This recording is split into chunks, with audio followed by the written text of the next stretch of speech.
বিসমিল্লাহির রহমানির রহিম। অবশ্যই মানুষের ভালো মন্দ আল্লাহ সব কিছু দেখেন।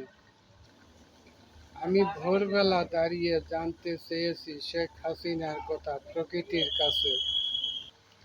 আমি সন্ধ্যাবেলা নদীর পাড়ে দাঁড়িয়ে শেখ হাসিনার কথা জানতে চেয়েছি লাল সূর্যের কাছে।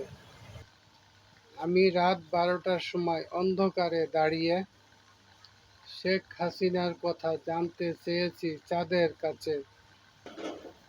একটাই উত্তর পেয়েছি আমি, শেখ হাসিনার মনটা চাঁদের মতো সুন্দর।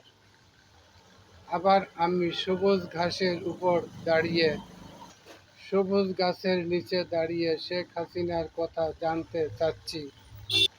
আসমান জমিনের কাছে একটাই উত্তর পেয়েছি আমি, পৃথিবী যেমন সুন্দর, বঙ্গবন্ধুর কন্যার মনটা তেমনই সুন্দর।